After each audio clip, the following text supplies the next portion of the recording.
Horowitz in the Dardanelles, commander of the battle-cruiser HMS Renown, director of naval intelligence, and then the inexorable Rise, rear admiral, vice admiral, admiral. Companion of the Order of Bath, and, for good measure, chevalier of the Légion d'honneur. He had turned down the post of Fourth Sea Lord, explaining, as the Times put it, that there were other arenas in which he felt he could be of greater use to his country. The Secret Service was not mentioned in the obituary. Nor was the fact that he had been murdered. It was stated only that he had died suddenly and unexpectedly whilst at the height of his powers. Both the Prime Minister and the First Sea Lord had paid tribute to his long and exemplary career. Neither man had made the journey to Gosport, although they had both sent representatives. A funeral, particularly a military one, has a way of making every participant look much the same, and the crowd of mourners that had gathered in the cemetery were unremarkable, most of them with grey, thinning hair, dark suits, white shirts and black ties, standing in silence, spread out across the green bays. There were just two women. One was Sir Miles Meservy's widow, Lady Frances Meservy. She was standing quite still, supported by a young man who was not her son. The two of them had lost their only son in the war. Her face was hidden behind a veil. The other, who had possibly known him better than anyone, and who had certainly spent more time in his company, was his secretary, Miss Moneypenny. She was wearing a sleeveless dress with a short-waisted jacket, not black, but midnight blue. She did not need a veil. Her face gave nothing away.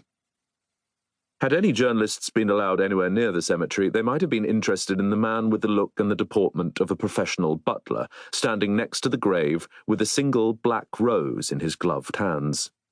His name was Porterfield, and he was in fact the head waiter at Blades, the gentlemen's club to which Sir Miles had belonged. The club, in Park Street, just off Pall Mall, has only 200 members, and it is a tradition there that, should one of them die, a black rose will be sent to the funeral. There is only one place in the world where true specimens are cultivated, the village of Halfiti, on the banks of the Euphrates in Turkey. This specimen had been flown in specially, and Porterfield had taken it upon himself to bring it to the grave.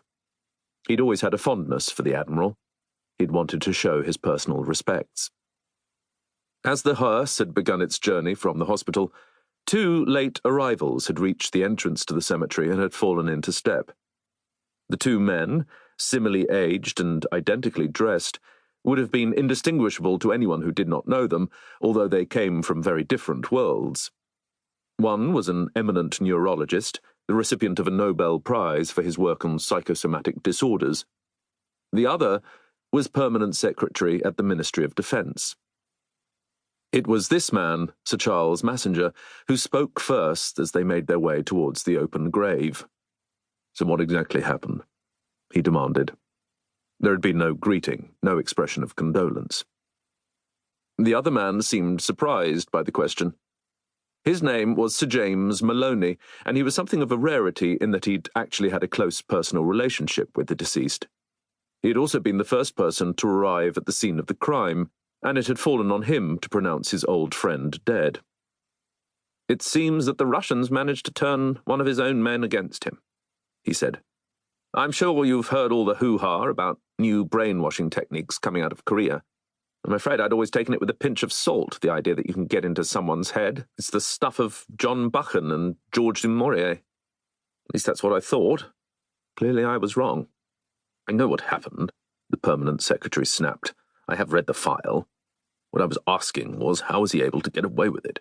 You were there, I understand." "I arrived soon afterwards." "And? This is the second time the department has lost its top man in that very same room. You'd have thought they'd have learnt from their previous mistakes." Sir James couldn't argue.